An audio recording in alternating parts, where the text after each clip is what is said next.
heading nowhere except the place you've always been. And you're going round in circles in the world you're living in. And when the tyranny of time's the only truth you've ever known, well then it's time to find a dream to call your own.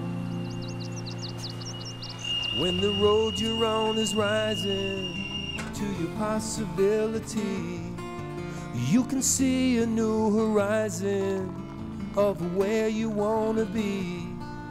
Well, tomorrow is the promise that belongs to every day. Your life can change forever when your dream leads the way. Well, it's the calling of your life, it's finding your direction. You gotta make a new connection. You gotta find a place to start. Experience the glory of living your own story. It's the calling of your life. It's a journey of the heart.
What would you do right now if you knew you could use your compass to get past any failure?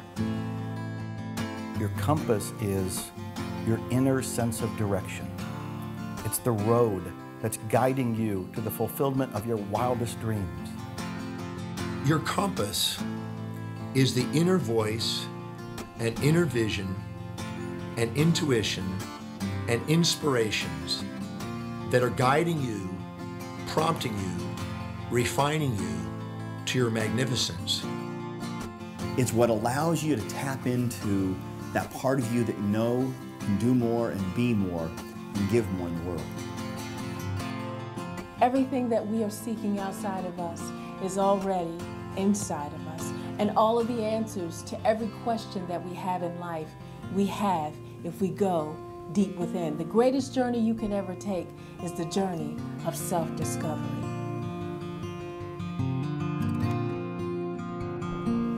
The beginning. Before setting out on your journey, it's important to have a strong internal sense of yourself. A heart filled with purpose and multiple perspectives to give you clarity of thought as you discover what's possible.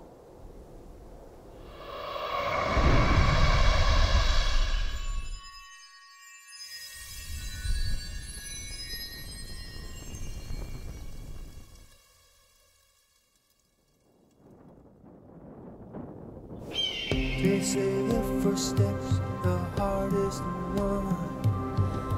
Until you take it, no dream gets done. If you wanna grow, wanna win, you'll never know if you don't begin. You hold the future, it's in your hand. So tell the truth, your heart understands. Set your course to your own true way, and don't look back at yesterday. Your first step leads to amazing grace.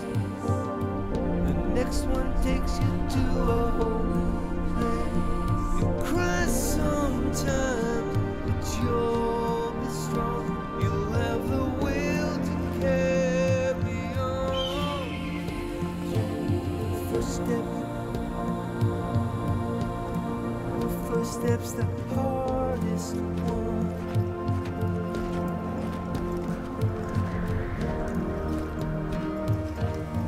If you're wondering whether now is the time for you to go after your goals and go after your dreams, the answer is absolutely yes. What I encourage people to do is to have inertia, to get things going, and to practice what I call production before perfection, to get things going, to get the inertia going and make things happen. Just trust.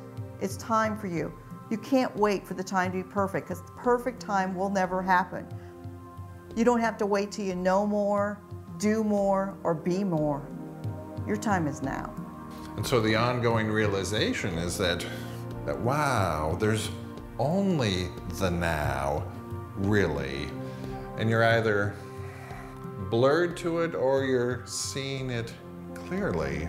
And when you're seeing it clearly, you'll find yourself knowing what to do. Do it. Do it. Get in the game. One of the things I talk about all the time is that one step in the right direction is worth 100 years of thinking about it. There's an old saying that goes, timing is everything. I say, there is no right time, only missed opportunities. You dream forward and you plan backwards. In other words, you go out to that dream and imagine that you're there already. You have it exactly the way you'd like it to be. And then you sort of, from that position of future, look back and say, all right, what did I have to do to get here? What were the steps? Then you make a pathway, a plan, that then when you get back to now, you have a pathway laid out for you that you can take one step at a time to make that journey manageable. Well, you might be sitting there thinking, well, I don't know if I'm ready to take that first step on my journey. I don't know if I'm ready to begin this adventure. And if that's where you're at, well, you might be in for a rude awakening because you're already on your journey. You see, inaction is still an action. It's just not the type of action that serves you. If you're not willing to risk, you can't grow. And if you can't grow, you cannot become your best. And if you cannot become your best, you can't be happy. And if you can't be happy, then what else is there? This moment is precious. Take advantage of it and go after your dreams. You may get a little scared. You may even have doubts and fears, but guess what? At least you'll be feeling like you're living and you're going after your dreams, and that is what life is all about. The next step is there. It knocks at your inner door. It's what I call the intuitive nudge that's asking you to take inspired action. It's waiting for you. It's probably tickling your soul right now as you watch this. So how do you know what the next step is? You turn within, you pay attention to yourself, and you follow your own inner guidance.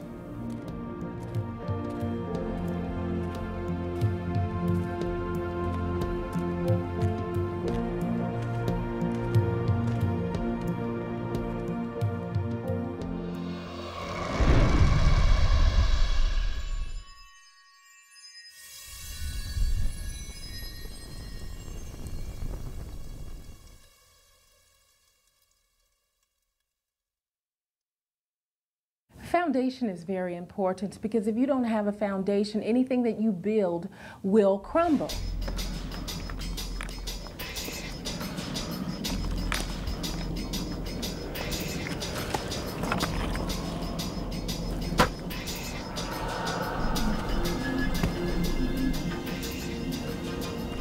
As you're on your personal journey, your personal quest for success, whatever that means to you, I believe that you've got to have a foundation.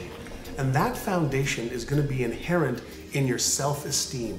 Your self-esteem is what you think to be true about yourself. And the more you believe that you have the skills and the knowledge because you've done the work, the more you can do whatever it is you choose anywhere in the world and have that level of confidence and certainty that each one of us thrives to get. I think it's very important that all of us work constantly to cultivate a sense of internal love and internal power, which most people don't have. Because you don't get in life what you want, you get in life what you are. Everybody has a set of values in life, and these values dictate their destiny. And when you know your values and you set goals that are congruent with those values, you tend to increase the probability of achievement. What are your core values? Who are you being? What do you want in life? How are you going to make sure that as you're moving towards your success, you know who and whose you are and where you stand in the middle of this thing called life? Everybody needs a foundation in life, and you need that go-to place in order to feel grounded to reevaluate who you are and where you want to go. It's so important to know who you are, what your foundation is, where you're coming from, and then know where you're going. This is the foundation that you want to have before you build a great edifice of a life. Now, the biggest single mistake that people make is they think that success should be easy, and they should be able to get it by thinking happy thoughts and rolling their eyes and getting into some get-rich-quick scheme. But all real lasting success takes a long time, and so you've got to build the foundation within yourself. You have to become the kind of person who can enjoy the success that you want to enjoy.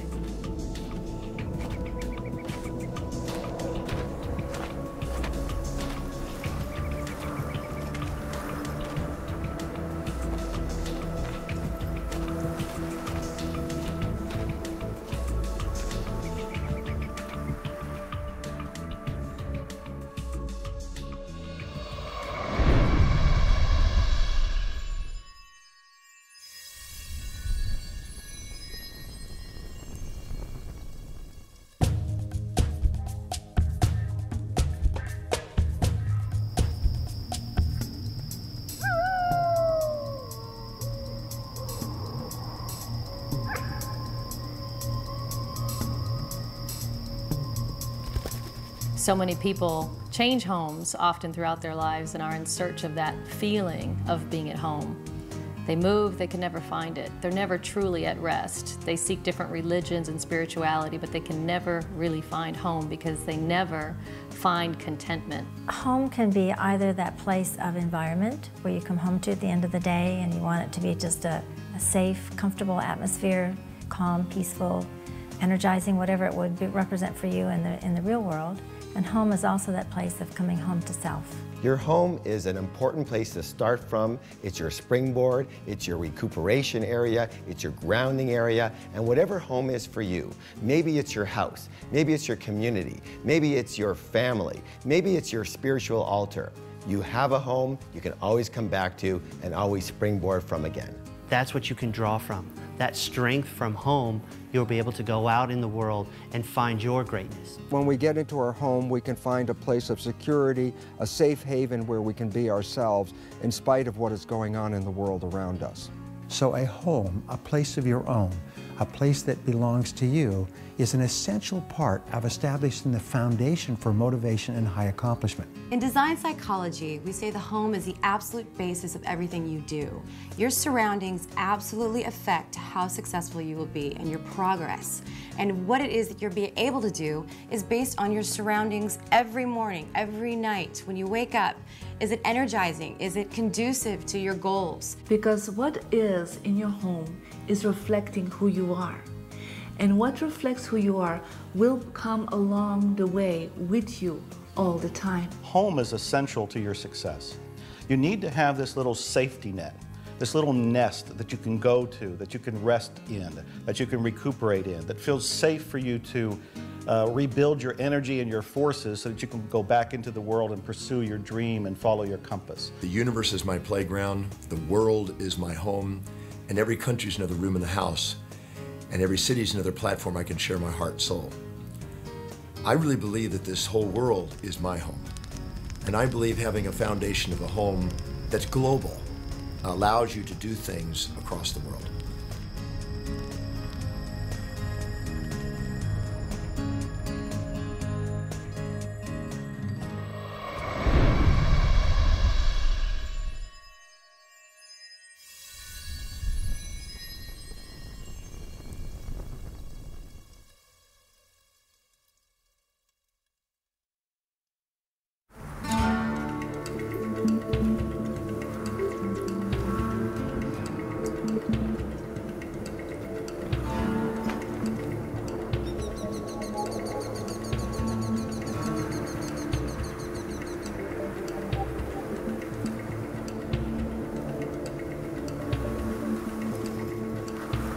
When we talk about having a vision, what we're really talking about is having the absolute clarity and the instruction of what it is we want our brain to focus on. Your vision is your end game.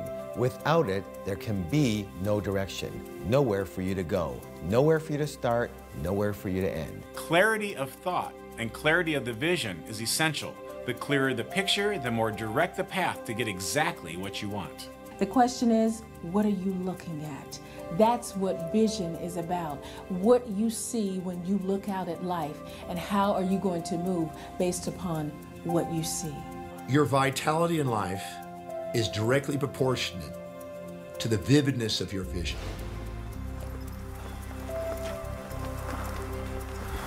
Get extremely clear about your vision. Get the most intricate details that you possibly can, right down to how things will look, the feel, the smell, the colors, the motion, whatever detail that you can possibly imagine in your mind first, you can then take action on and make that become a reality. We are giving our brain the instruction of exactly what we want it to find in the physical world. We also put ourselves in a frequency to be able to resonate with anything that matches that vision. Your vision is a dream of what's possible. Your mission is the manifestation of the possible dream through passion.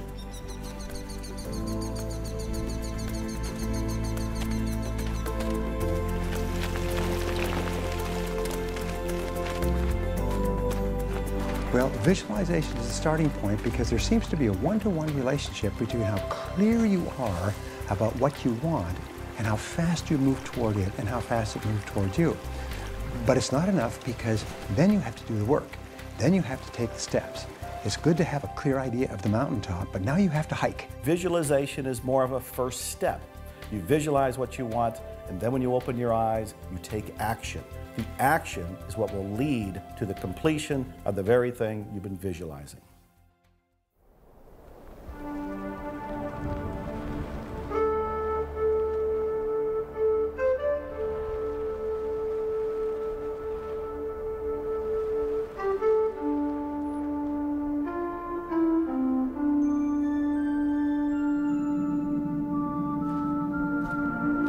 Who am I? What's my purpose? Why do I feel this way? Once I had answers, now only questions. I move forward, not knowing exactly where I'm going, but in the direction of a fleeting feeling and an idea that I want for myself. The journey of my life has traveled 3 different directions. The directions have been governed by the data of my life, the judgment of my life, and the feeling of my life. My creation led to my confusion because I was born with the last name Gay. And when you go to an all-boys school like Eton College, which is where the princes went to, with the last name Gay, it leads to a certain amount of confusion. Obviously, I had to act out because I wasn't gay. So I had to act out. And so I started to disrespect people. I disrespect girls, I disrespect myself. And the confusion led to the compromise. I was 34 when the journey of my life shifted. I traveled from England to Australia to America. I was brought to the States by Cher, the rock and roll diva, the Oscar winner. She discovered me in Australia as her rock and roll promoter and sponsored me here to take her from cabaret to rock and roll. And at 34, I was living above the Hollywood Hills in a home built for Greta Garbo by the studio in 1920. I'd go down on a Friday night and play with my A-list rock and roll stars and my superstar actors. Even though my outside world looked incredibly fabulous, even though I had excess in the outside world, I lived in a world of rock and roll where excess could be accepted, and yet inside I could still have my own demons ran rampant. So things were certainly dawning upon me when I went down to the whiskey bar on a Labor Day when I was 34 years old on Sunset Marquee. I was about to start a weekend of binging that would get me through to Monday, and then I would be excessive in my business life again.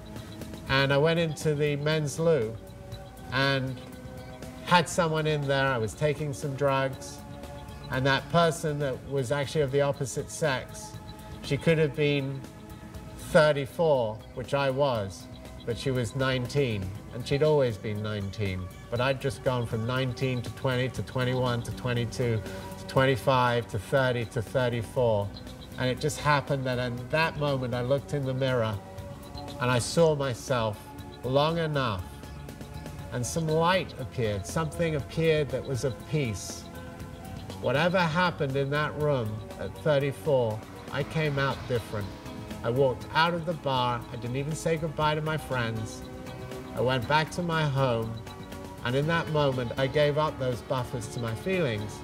And at 34, my compass to my life changed from the goal line of my life to the learning line of my life. I've learned since 34 that to move into the accurate confession of my own judgment, to allow myself to turn and look at my shadow at every opportunity.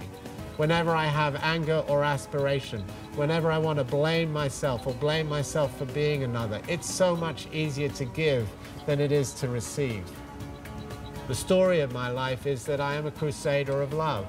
I am a humanitarian, and I've been blessed in the last few years to do some very significant humanitarian work. Everything that I did through my early youth was proving my worth. I had to do everything I could to prove my own worth, prove it to myself, and therefore live in the light that I thought my father and my family expected of me. But then something else happened, and I realized later on, after I was 34, that nothing that I do ever proves me worthy. Nothing that you do, listening to this and watching this, will ever prove you worthy. We are worthy simply because we are. I am, and so are you. And now my commitment is to support each and every one of us to be the best we can be. If I buffer your mirror, if I buffer you to bring up your brilliance and not let it stay on the pillow of a new dawn, because you have brilliance, but if I buffer your brilliance to be the best it can be, this is what happens. I buffer you, I buffer you, I buffer you, and I get to see myself more clearly in your beautiful reflection, and then know myself more clearly in the next second of my life. And that's enough for me to know that my compass is on a true and authentic path.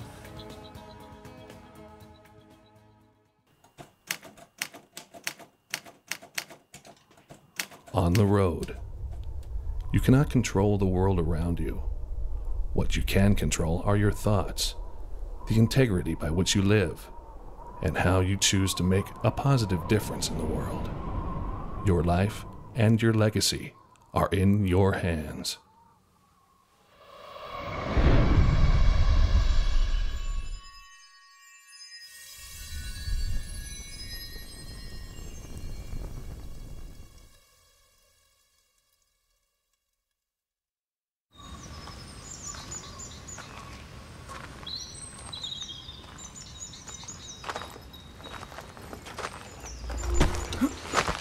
We know when we are living our lives from the inside out, there are things that can happen to us that we cannot control, things that can catch you on the blind side. And it's a place that you go, perhaps as St. Francis talked about, Lord, grant me the serenity to accept the things that I cannot change. I can't change what has happened. The courage to change the things that I can. I can change how I'm going to respond, and the wisdom to know the difference. Most of us are reacting to the outside circumstances, and we're allowing the outside circumstances to control our thinking, our feelings, and our behaviors. Because if we're just automatically reacting to everything that goes on, then we're really tapping into our more animalistic nature, and we're not thinking about what's in our own best interest. If we give ourselves a moment to pause, then we give ourselves think time to be smart and think about what is really the best approach in that situation. Oftentimes in life, the questions that we ask ourselves immediately after a stimulus will determine the quality of the response that we make. The question you have to ask yourself is, how high of a quality response do you want to produce in life? When is the last time that you made a decision in haste and had the optimal outcome that you truly wanted? What I've learned is when something happens, that's this moment. Pause right here and then respond. When you pause, you're able to see with clarity what your choice is. When you respond at that point, you're coming from a higher state of awareness and a higher state of consciousness. So learn to take a deep breath, pause, and then respond rather than react.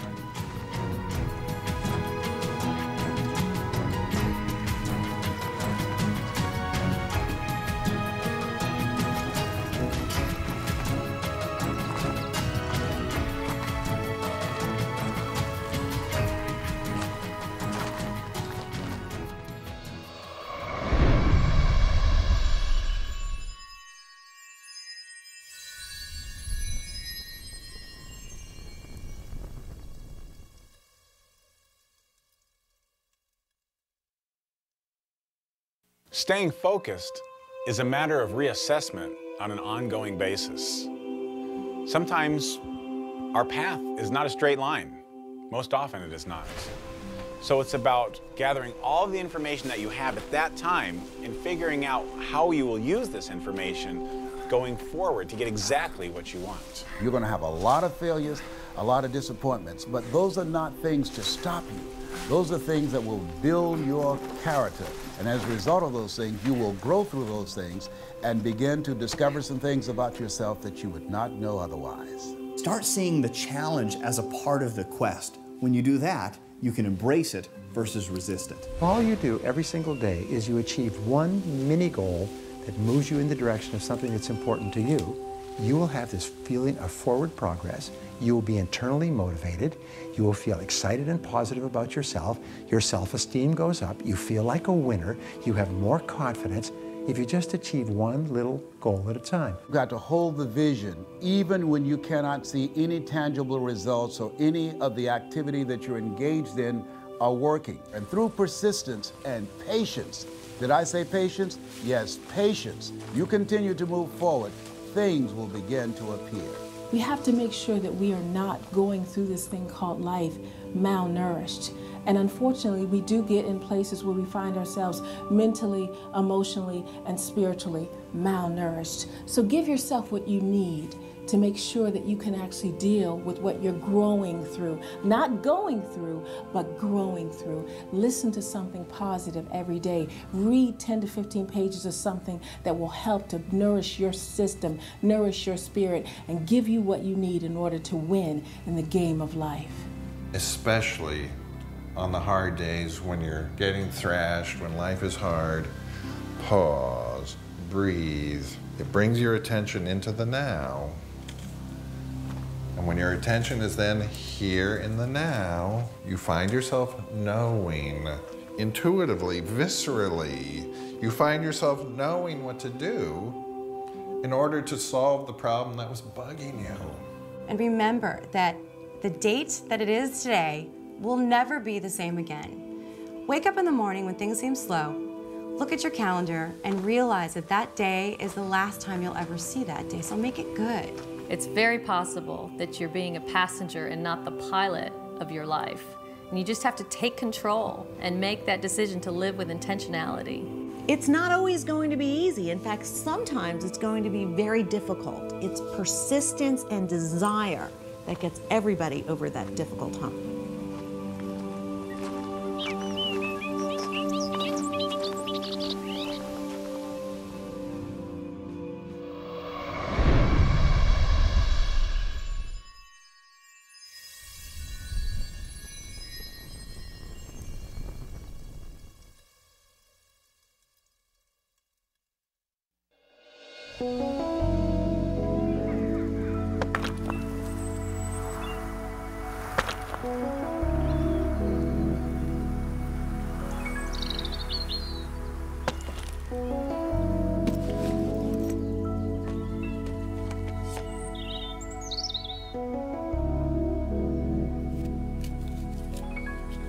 This is not a dress rehearsal.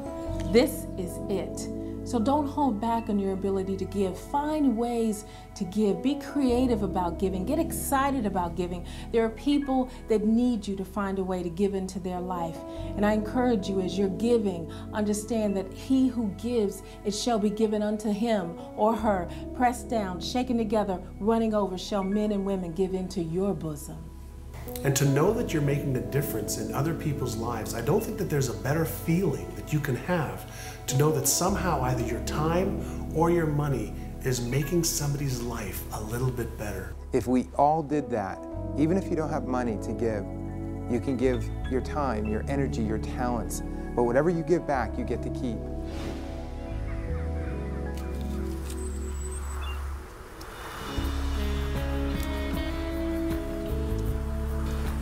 Do you want to feel that your heart is full, that you've actually done something that is beyond you?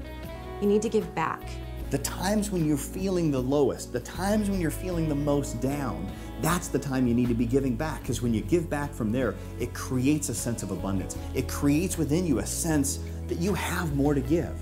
And by having that sense that you have more to give, you start to tap in to that inner resource that allows you to do more, be more, have more, and create more in your own life as well. When you start giving, you become part of a community of givers. You start attracting people like you. And there's nothing better than being part of a community of people that are giving back to the world, because they have a much bigger vision. They are here for changing the world in a big way. And when you give back, it gives us a sense of that connectedness. And it's so important because it allows us to know that we're not alone. And I can't stress how important it is to realize that we are all a part of the same quest.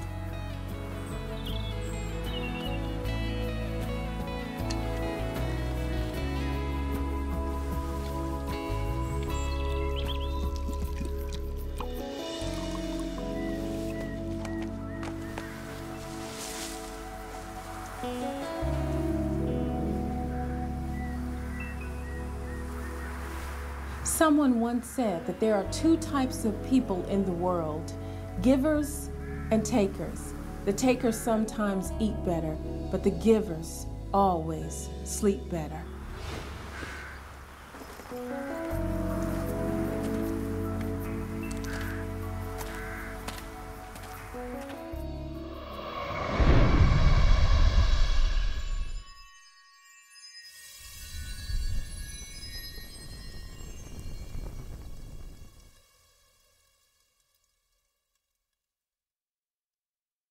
How many people do you know that sit there and say, oh, I really need to lose the weight, and then they keep eating unhealthy foods?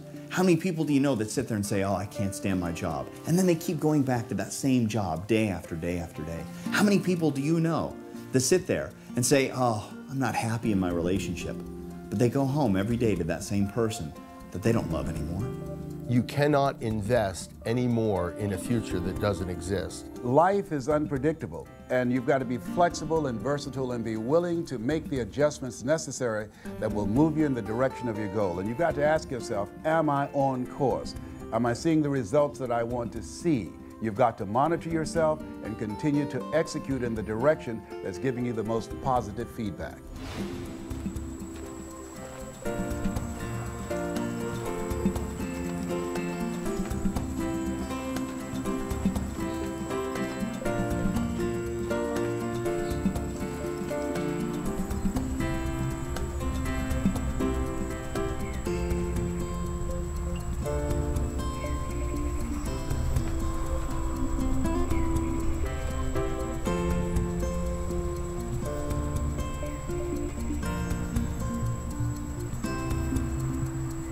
One of the biggest mistakes that people make is heading down the wrong road for far too long. There's no reason for that.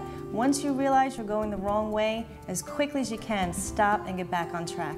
It is still a learning experience.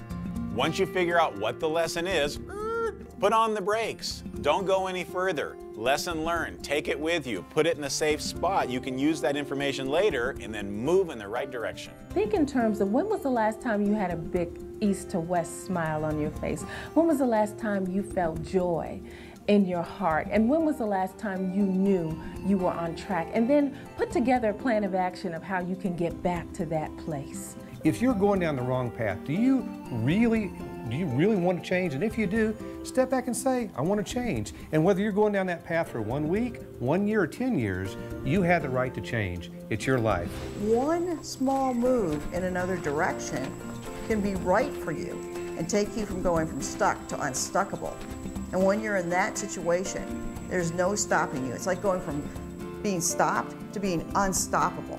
And when you have that feeling, it's amazingly empowering. So if you feel that you're doing something that is not good for you or is not going to help you with your final destination, be aware, be smart, and make a different choice. It's that simple.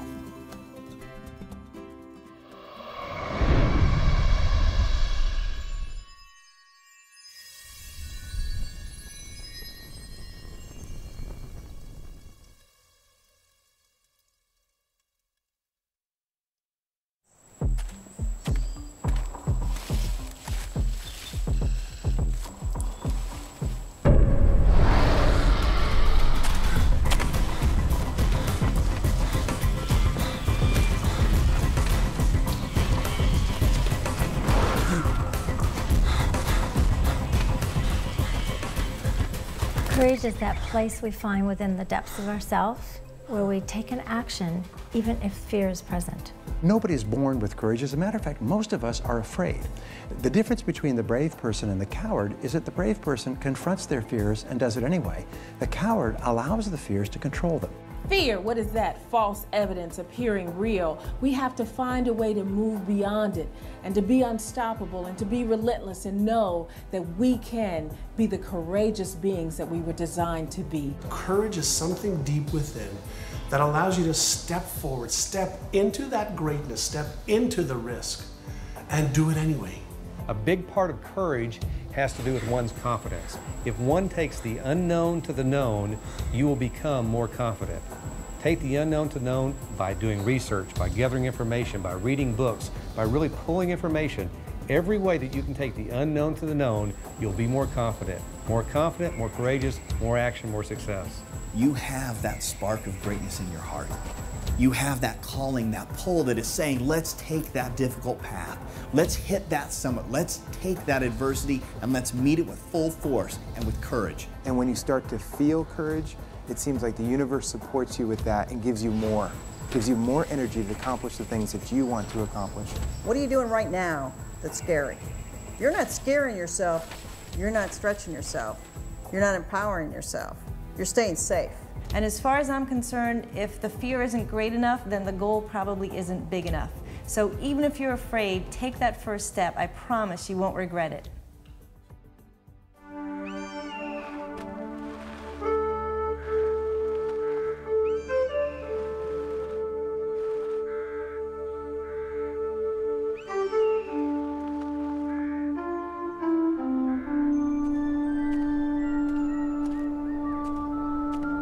With every step I take, purpose. Every path, opportunity. Every failure, confidence. When I didn't think there would be a tomorrow, there was. I am still learning. I was born in Hong Kong, second daughter of a very traditional Chinese family, which if you know anything about traditional Chinese families, that's a very bad positioning. My parents were not, especially my mother, was not very happy to get a second daughter. In fact, to put it mildly, she was rather upset about it to the point that she left me in the hospital for the first 3 days. My birth was followed by the birth of 3 boys, so it really cemented my position as being very unwanted. And from there, I really experienced what one would call being an abused, neglected child. From there, I was blessed to have a grandfather who gave me my name, Hey Li. With that name, I knew that somebody really cared about me and thought I was worth something, that I was going to be destined to be something great. So with that in my internal makeup, I was able to circumvent and escape some of the mental abuse and physical abuse I was experiencing. And life was pretty tough, but not as tough as what I found out at age 11 that my classmate Rebecca had. She and her family of 5 total lived in a room and shared a kitchen and bathroom with 2 more families, and they didn't even have enough to eat. I realized that there were people in life in even much worse shape than I was, and I wanted to make a difference in their lives because it didn't seem fair, it didn't seem just that with 2 working parents that they couldn't feed and clothe the family properly. And so my mission in life, my compass point was to make a positive difference. Armed with that knowledge, packed up my bags and came to America as a young student, working my way through school, did my undergraduate and graduate degree in 4 years in foods and in nutrition and economics, my master's in economics, so that I could go help make a positive difference in people's life. I stepped forward again, found a job with a company that had the same perspective as I did, and more than that, they were willing to take me as I was, a small immigrant woman of color, and take me and rate me and promote me based on my merits. Great story for me, because having been discriminated on every account by that time, that was a wonderful place to go work, make a difference. And that was May Department Stores International, which is now known as the Macy's Group. I joined them, and as they can say now, the rest is history. I went from there, Vice President of Nike, President of Reebok Apparel Products and Retail Group, and CEO of Veda. And leaving all that to start my own foundation, because I never forgot, whether when I was working as a corporate individual or as a personal life, that my purpose, my compass, was to make a positive difference. So when I was with Reebok, we were able to establish labor standards throughout the world of how our manufacturers would treat their employees, what kind of hours they could keep, what kind of ventilation, lighting, all the things that so many of us in America take for granted had to be established. And there was something that made a difference for all the workers that we work with, but eventually the whole industry. It was something I'm really quite proud of, because I remember the times when I was young and did that myself. People ask me at times, what about your mother? What is she doing now? Isn't she so proud of you? And the short and long answer is, well, no. And people are so disappointed when they hear that. They think, oh, that must be so devastating. But I say, stop for one moment. If you're looking for approval from outside, whoever it is, you will never be happy. You have to allow them to be who they are, and for you to be who you are, and just accept that. My father died many years ago in a plane crash, but before he died, I felt like we had peace. Even though he never told me in so many words he was proud of me, I know in some level he was. So for me, I'm very at peace with my family, and I appreciate who they are, who they were, and what they've given me, and I'm really very grateful. The one thing I want everybody to know is that you, every one of you, have what it takes to get what you want. It's inside of you. Just go back inside. Don't listen to the tapes from outside, from everybody else telling you what to do, what to love, who to date, what job to have, what car to drive. You know what it is that you need. Go back to your inner wisdom. Listen to your voice, the voice that has been silenced by all this outside tapes. When you get back to that point, find out what is your compass point, and from there, you will live the life that you are born to live. And I promise you, you will find the peace and happiness you're after.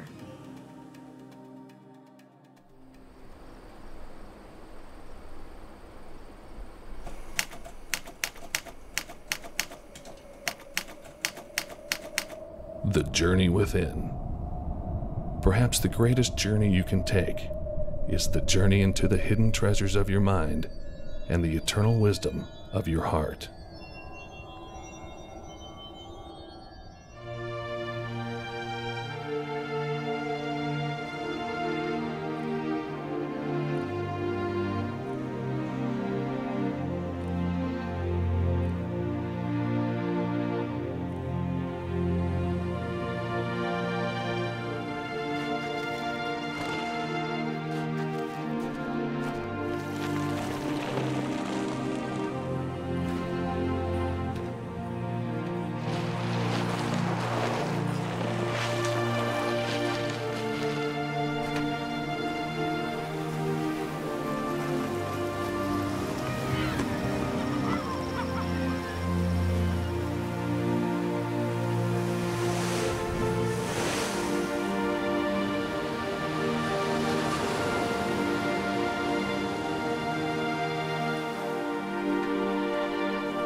The greatest breakthrough discovery in human potential is that you become what you think about most of the time. The second greatest discovery is that you become what you say to yourself most of the time as well. Psychologists have determined that 95% of your emotions are determined by how you talk to yourself as you go through your day.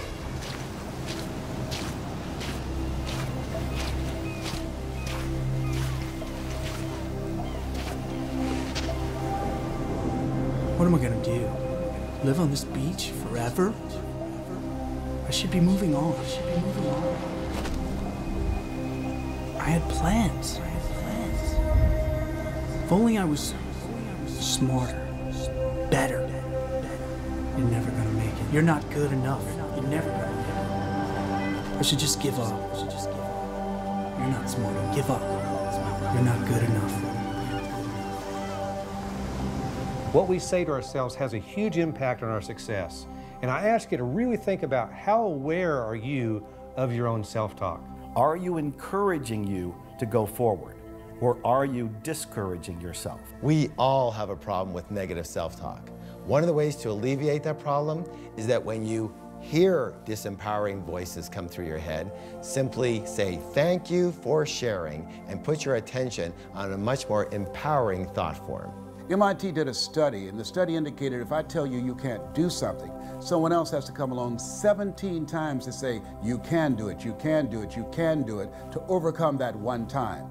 That's why we have to really train our minds to serve us, because we have a mind, but most people go through life allowing their mind to rule them. So pay attention to how you speak to yourself throughout the day.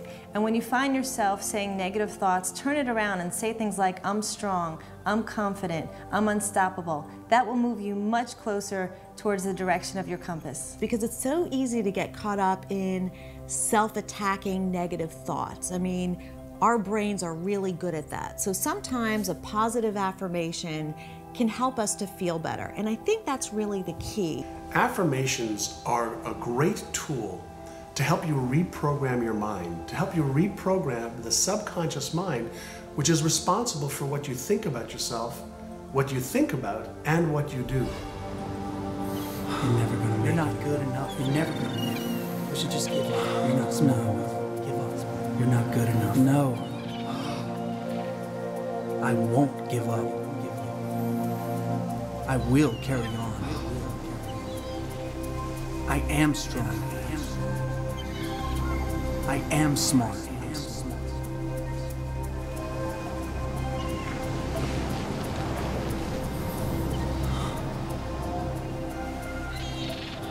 You got to say things to build yourself up, to encourage yourself.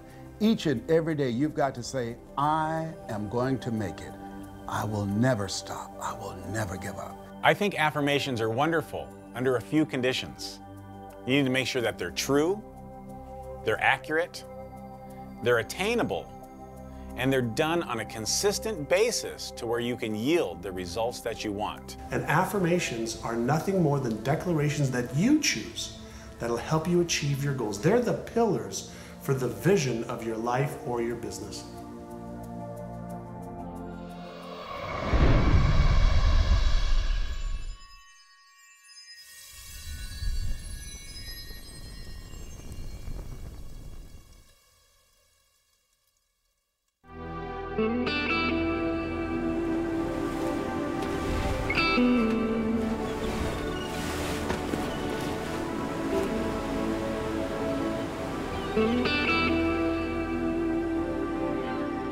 It's so important to have your own compass, because when you have your own compass, it's being true to who you really are. There have been times where somebody has tried to follow in the path of somebody else, maybe a father, grandfather, a mentor, and they found that it was like putting a square peg in a round hole. It just didn't fit. There's something that we're meant to give to the world that only we can really know if we just plug into ourselves and somehow plug into an intuition or inner drive. No one else can tell you who you should be in the world. It's just not the way our minds and bodies are meant to work. You need to look deep inside you, because the things that truly will allow you to grow and to get to your greatness all come from within you. You got to go inside and find those things. Let them come out. Only you know exactly what you want in your life and how you want to get it. And therefore, relying on others may not get you to the final destination that you perceive. And the reality is, if we utilize someone else's compass, we can find ourselves lost. We can find ourselves on a dead-end road. We can find ourselves in the midst of a war zone that had nothing to do with us. That would be a total waste. I mean, to actually go through your entire life and not have lived it. If you're so busy trying to use someone else's compass, live their life, live what expectations are from the outside, you might find that your life was really worth living. You have to follow your own inner compass because that's the piece of the puzzle that helps make the whole world come together. I have my piece of the puzzle, you have your piece of the puzzle. They're different, but when we put them together, it makes this beautiful whole that can't be done unless you follow your own inner compass.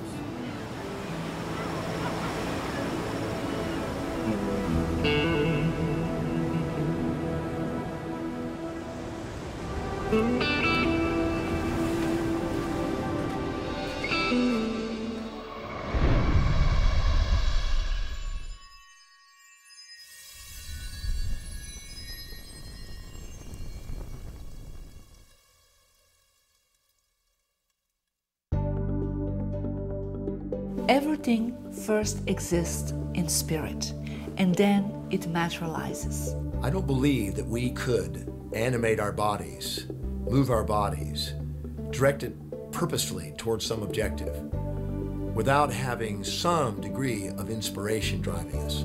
Every second, 10 million of my cells are dying off, and 10 million new ones are being created. Every second, 100,000 reactions are happening in every cell of my body. That's 10,000 quadrillion things happening in my body without me thinking about it. That's the spiritual side of my being. That's the intelligence that gives me and you life.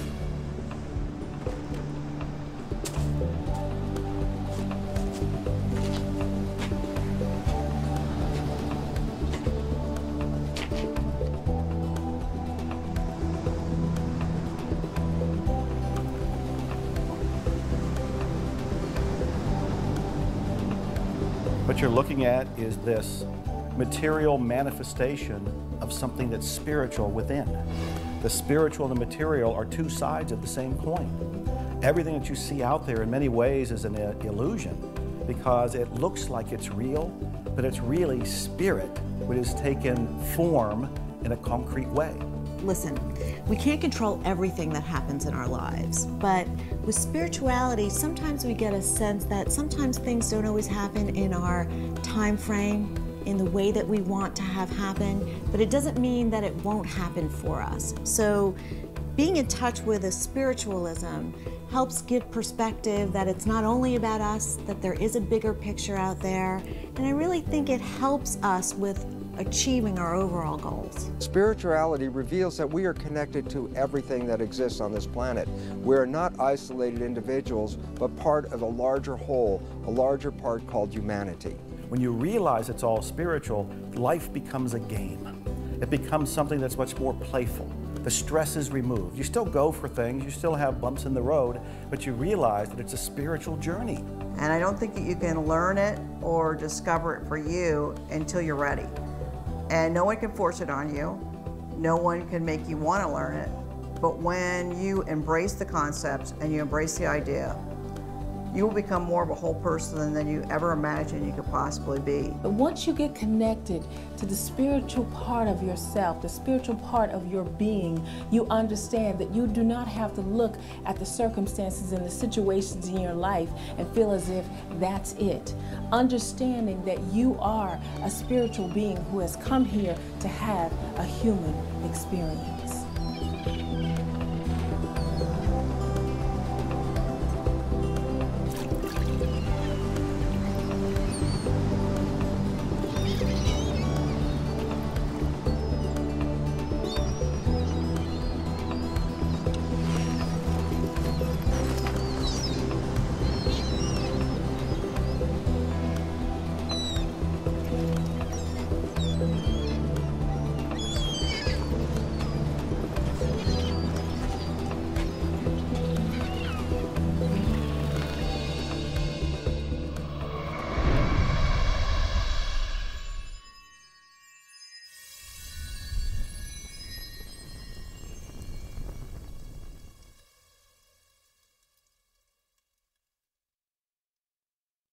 Determination is never giving up.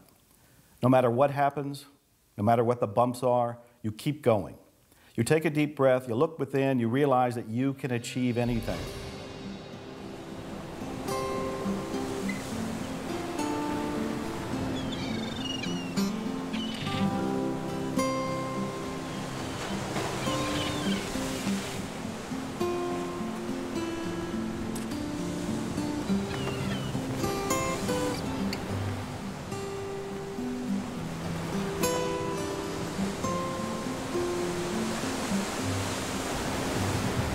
People who have no determination at all, they just lack complete focus and desire. They kind of stagnate in mediocrity.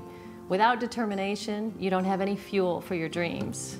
Great things don't happen to people who give up. Great things happen to those who stick with it. When things get tough, remember what it is you're really looking for, what you're going for, and you'll get past it. And also remember who you are. Come from that sense of identity and sense of self, because then you know that you're moving on your own pathway. And that creates a stick-to-itiveness. Determination is something that'll keep you going no matter what. If you are serious about achieving your goals, if you really want your life to be a masterpiece, determination is going to change your life. Make a decision, stick to that decision, and have the relentless pursuit until you achieve that goal and dream. You will never be able to taste the sweet flavor of success until you are willing to endure the bitter taste of failure. Ladies and gentlemen, when you are in life, you will taste failure, and it will not taste good. It will be bitter, and you have to move forward, get up off the canvas of life, and understand that giving up is not an option. Persistence is your measure of your belief in yourself and your ability to succeed. And every time you persist in the face of disappointment, you become stronger, you believe in yourself more, you develop greater self-discipline, you develop greater confidence, and eventually you reach the point where you become unstoppable.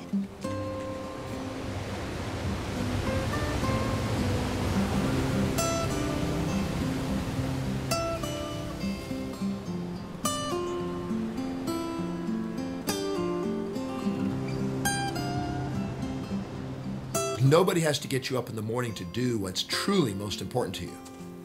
But you'll have to get somebody to motivate you to do the things that aren't.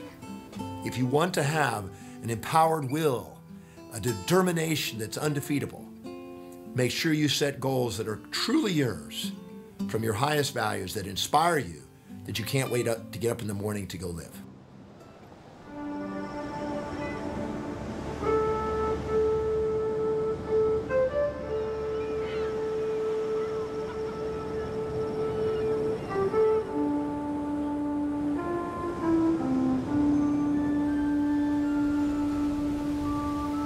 I've made one of my greatest discoveries, peace.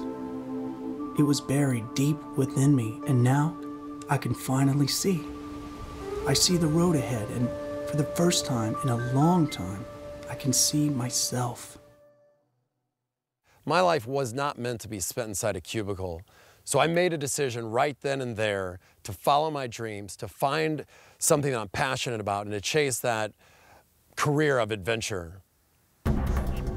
I'm originally from Texas and then grew up in Virginia and ultimately St. Louis.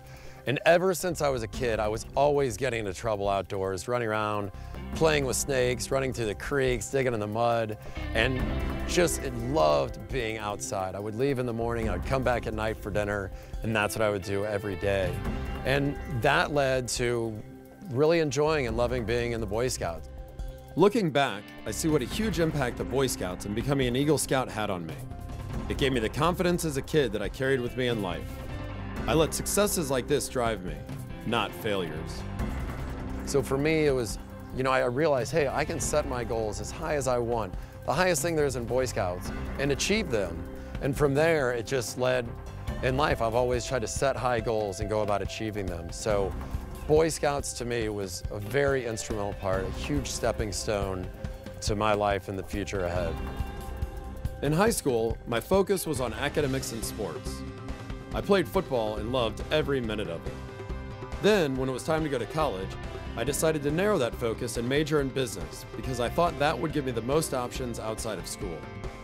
After graduating college from SMU with my 2 degrees, I decided to pursue a career in the internet industry. The internet was booming, it was so exciting, there was so much going on, and I thought it was the next stepping stone for me because I love the outdoors, I love adventure and all the challenges that come with that. So I thought this career would be a replacement for all of that. It's not that I didn't like my office job, but I didn't love it either. And I wanted to feel passionate about what I did. I wanted to feel the way I felt when I'd summit mountains or swim with sharks. So I had to figure out how I could make that my career. And then totally out of the blue, an opportunity came about to be on the show Survivor. And it came about a month later. I'm stuck on an island in Panama, not knowing what's going on, but realizing that when every single thing was stripped away, money, anything material, everything taken away, I was as happy as I've ever been. Just living off the land, catching food, you know, playing this challenging game, but at the same time very strategic. So I was using a lot of the things I learned. A lot of the skills as an Eagle Scout definitely came into play. And then that show ended and I went back to my regular job. Then I really started thinking, my biggest passions in life are outdoors, adventure activities, and challenges for myself, both physically and mentally. My compass really moved me. When I got back from Survivor, I went back to my job, and while I was happy in my job, I was being challenged, and it was a great career path that I was on. It just wasn't really my passion. I wasn't running out and telling people, oh, listen to my new project, listen about this and that. So I started looking for something else, and my compass really changed when I started to go into adventure travel and when I started a production company. And I started not loving what I did, but doing what I loved. And that was the biggest change in my life. And now I'm doing every single thing that I would be doing in my spare time as part of my job. And it's unbelievable. Everyone has something that excites them, that moves them. Unfortunately, some people don't have jobs that affect them in that way. I know change may seem intimidating, but it's essential in life. And all of us have what it takes to make these changes that will make us the happiest we can be. Right now, I'm happier than I've ever been in my life, and it's because I'm really living my passion. My job is working in production projects all over the world where I get to share my adventures with people and tell stories, and I'm growing myself, I'm teaching other people, and it all happened because I really went out and I chased my dream to do something outdoors, to do something that involved travel, but to still use my education and running productions and being involved with all of it, and it's unbelievable.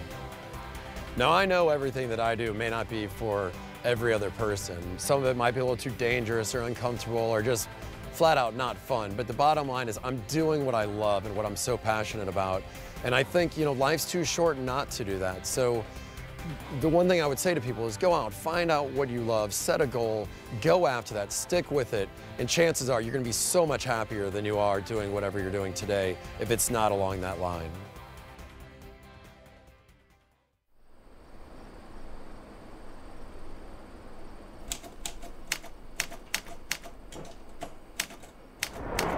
Tomorrow. Life is unpredictable. You don't know what tomorrow will bring, so embrace the future with valor and continue to blaze your own extraordinary path.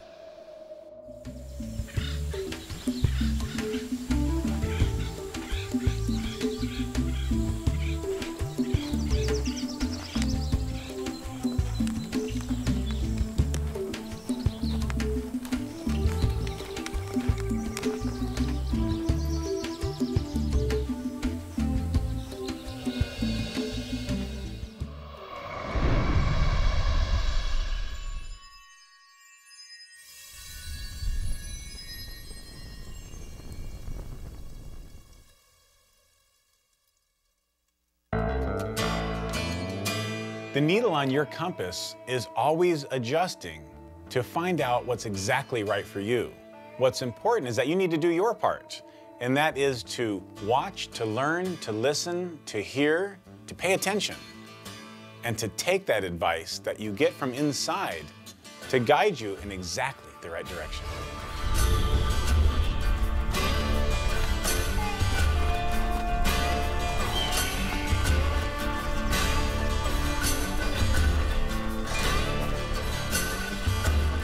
There are going to be setbacks. disappointments, modifications, delays, sickness, deaths. There will be challenges. You will feel off center. You will get new insights, new revelations, new things that will come to you. The question is, how will you deal with it? Be still, go within, and then move accordingly. You get influenced either in large ways or in small ways, but every day something changes you. Be prepared for it, embrace it, and move forward. Remember, life is a continuous progression of changes and difficulties and ups and downs and trends, and your job is just keep moving forward. Be open to the experience. Stay connected to current reality with curiosity, and enjoy the ride. Hang on. It's not like you were moved once and then you just somehow play it out. You moved once, it set a new direction, and then the new direction is to just always be compassing. Pay attention to the opportunities that are there and trust that that's where you're supposed to be. And keep going. Don't do things that are insignificant, that are going to waste your time. Be determined to choose things that are going to make your life more abundant and more fulfilling. And though the values will change along the way and the destinies, the summation of all your destinies will make up your life journey. Your soul calls your life's journey. Your mind plays with the destinies. Your physical body will adjust them. You will refine them along your way. That's how you master your life. So when your compass moves you one more time, what do? You celebrate it. You welcome the challenge. You take a deep breath, you put a smile on your face, you look up and you go, I'm going to do it. I'm going to find out what's in me. I'm going to go forward and accomplish this. And as I do that, I will keep growing, I'll keep stretching, I'll keep daring something worthy. My favorite phrase, dare something worthy. As your compass moves you, go with the flow. That's your divine mission.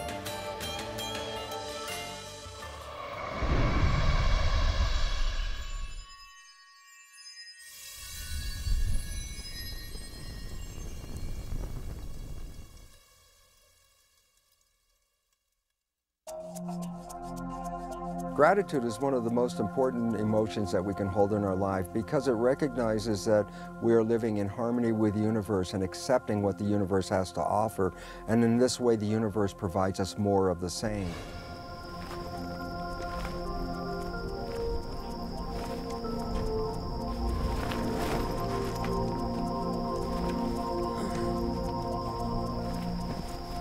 Gratitude is essential because gratitude is synonymous with appreciation. What is appreciation? Appreciation is simply increasing in value. For example, your house, when it appreciates, what's it doing? It increases in value. So when you appreciate something, you are automatically increasing its value. If you don't have gratitude for something, it might as well not exist. Somebody who isn't grateful for all the blessings that they have right now is not aware of how lucky he or she is. And so when you take the time, when you take just a few moments to think about one little thing that you're grateful for, a flower, being able to breathe, being alive, that is magic in itself. And that is really the beauty of creation. That's the beauty of our lives. It was Henry James who said that nothing of the senses can satisfy the soul. The only thing that can satisfy the soul is thank you, I love you. When you get up in the morning and you can say thank you, I love you in front of the mirror, and also to the world around you and the people around you, now you're going to have fulfillment. I think we take for granted all of our life's gifts, and being grateful is a launching pad to have more and to be more and to accomplish more in your life.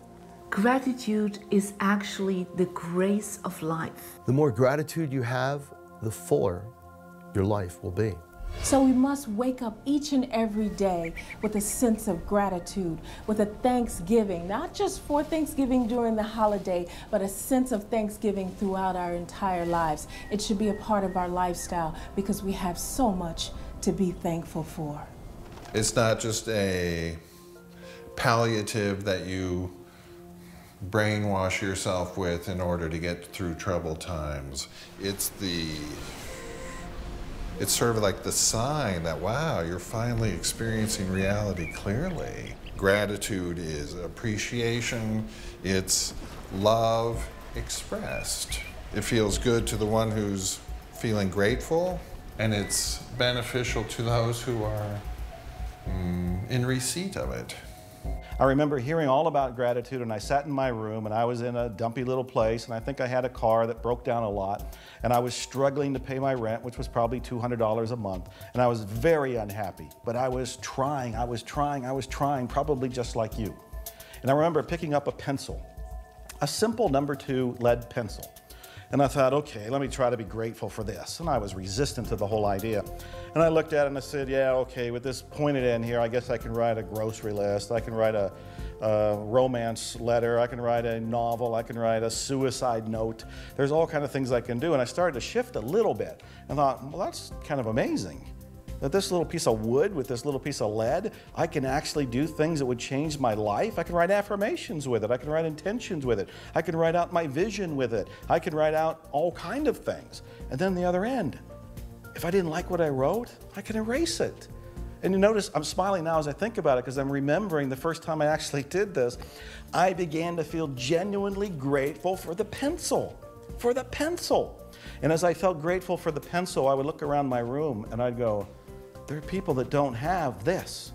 Not only a pencil, but they don't have a roof over their head. They don't have a little refrigerator. They don't have a car. They don't have any money. The way I was living, even then, with all of my complaints, all of my struggles, was better than many people in third world countries. And often I was living better than kings and queens that were ruling countries in past times. And as I realized all of that, I changed. Now today I have this wonderful lifestyle, and I have a car collection, and I have all these books out, and I have a country estate, and I have a hot tub. And every night I get in that hot tub and I look at the stars and I count my blessings.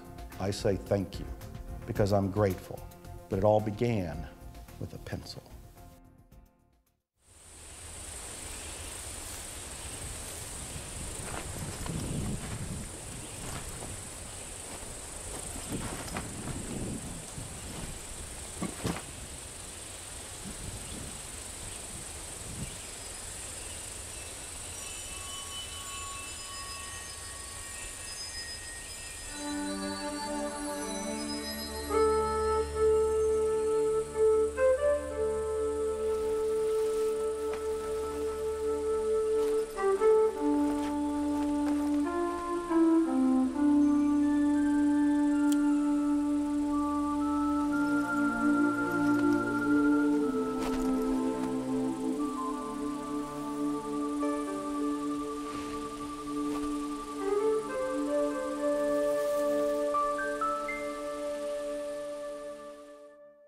In April of 2005, I woke up in the morning with what I thought was a bad case of the flu, and Carol, who was just my girlfriend then, insisted that I go to the hospital, and I went to the hospital, and they didn't know what was wrong with me, and when I woke up 3 weeks later, I was in a different hospital and had no hands and no feet.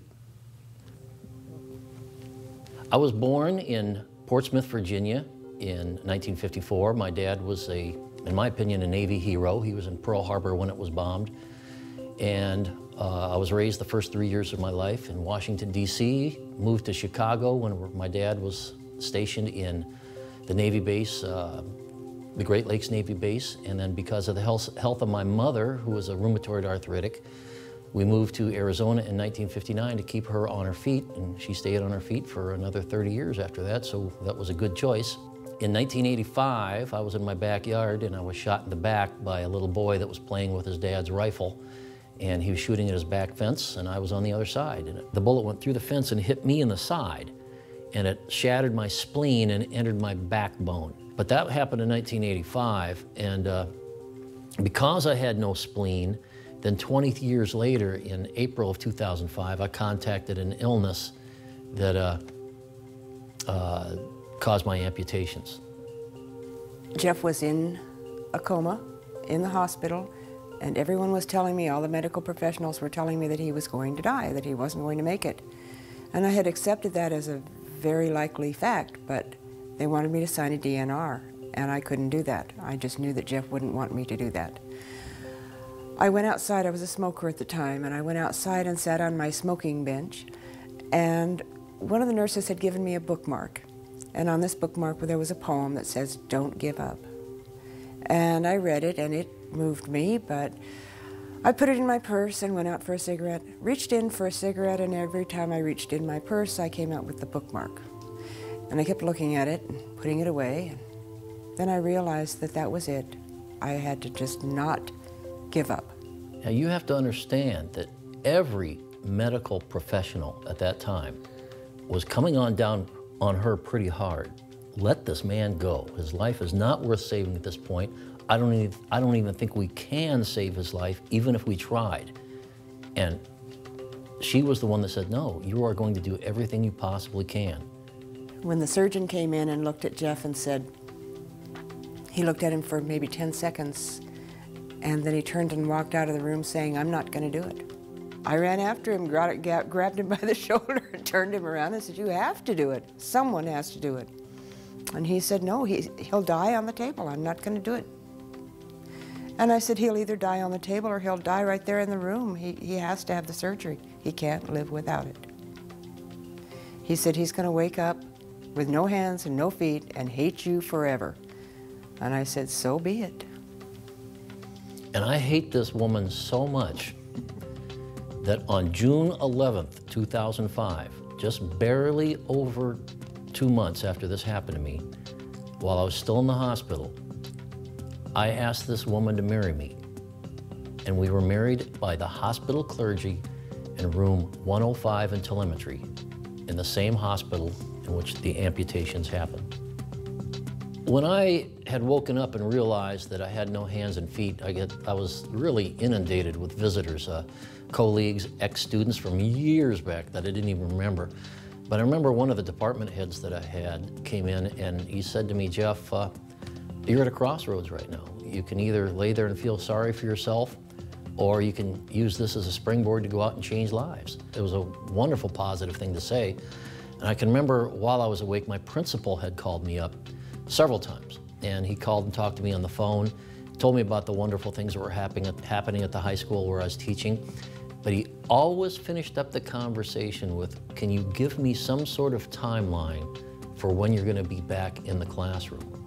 When all the medical professionals were asking me to apply for Social Security and go on disability, and he didn't give me that option.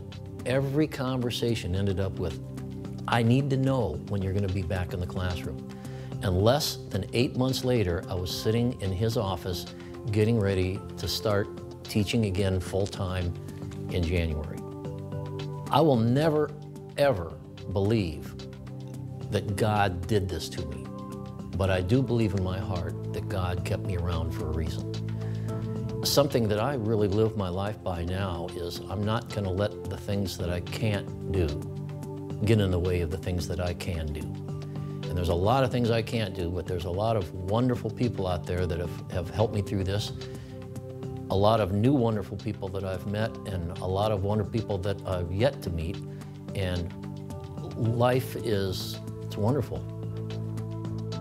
One thing I would like to leave you with, I always remember from The Music Man, when Professor Harold Hill was waiting for Marion the librarian to come meet him at the footbridge. And she came down and she said, I almost didn't come. I think we should do this tomorrow. And he said, oh, Miss Marion, if you pile up enough tomorrows, all you'll find is a bunch of empty yesterdays. And for those of you that have anything wrong with you at all, whether it be an amputation, whether it be a loved one you lost, any crisis in your life, don't start piling up empty yesterdays. Get up and live, because you get one get-go in this world and that's it.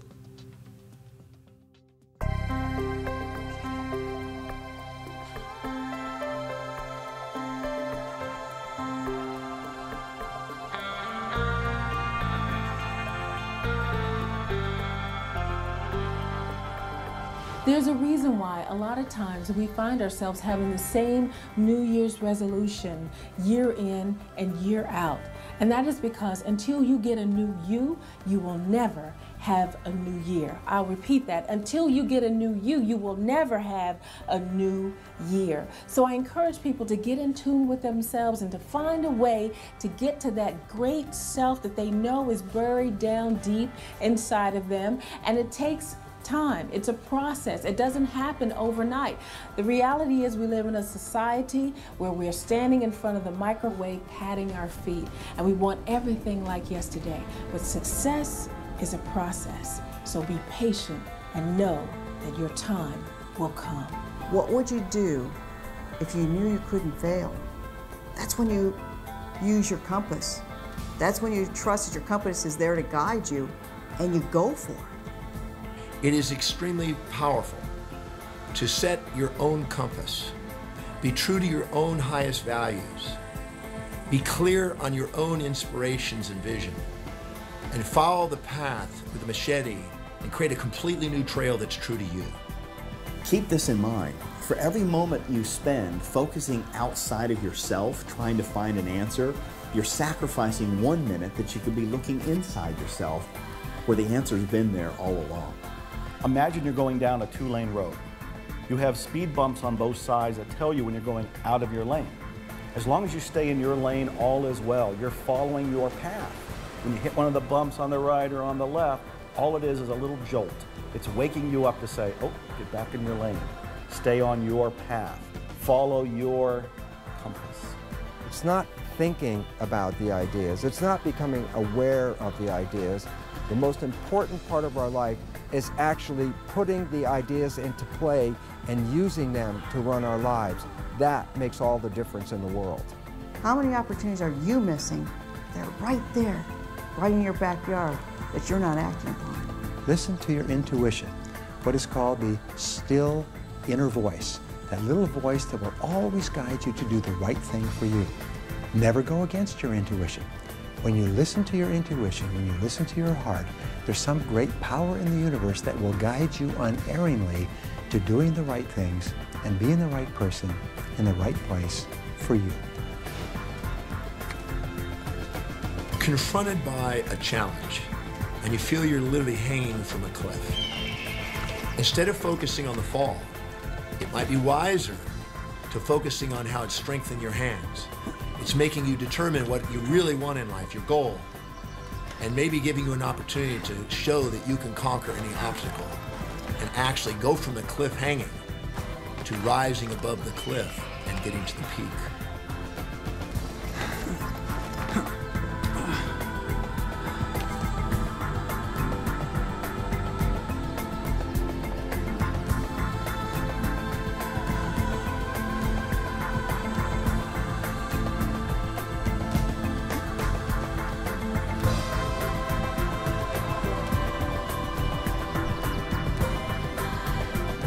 Life is alive. And when you get into the flow of the movement, it'll feel like you come to life. It'll feel like you come to life once again. So remember, every time the sun touches your face, you can understand and know that you are special.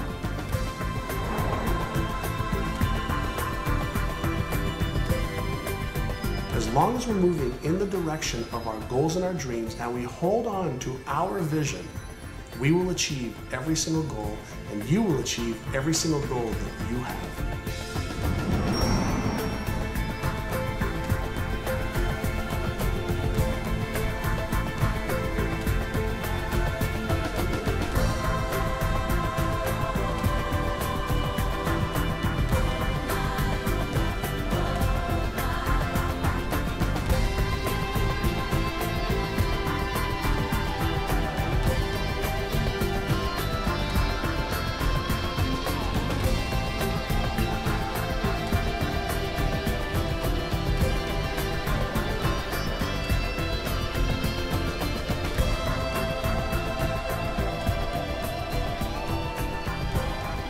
The sun rises over a new world.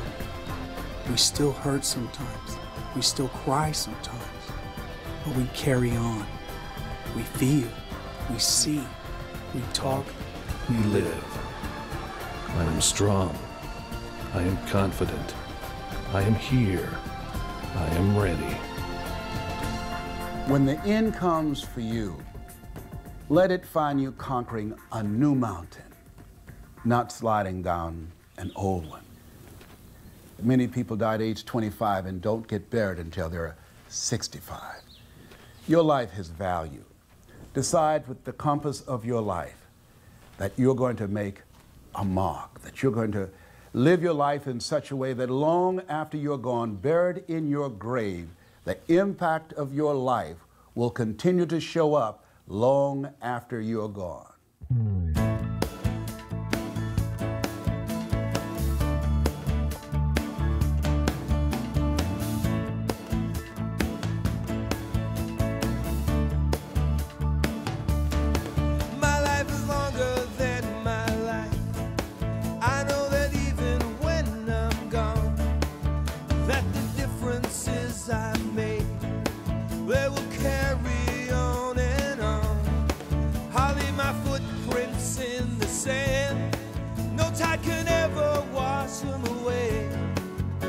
Tomorrow is the only truth. I've said goodbye to yesterday. Well, my playground is the universe. The earth is where I live. I won't live my life in reverse. I have way too much to give. Oh, there's a compass inside of me that points the way to destiny. And when I chase the farthest goal, I know I'll find my deepest soul. Well, there's a compass inside of me that points the way to destiny. Every moment, every day, I'll let my compass lead the way. Well, my compass is leading the way. My compass lead the way. You know I'm ready to begin. I'm strong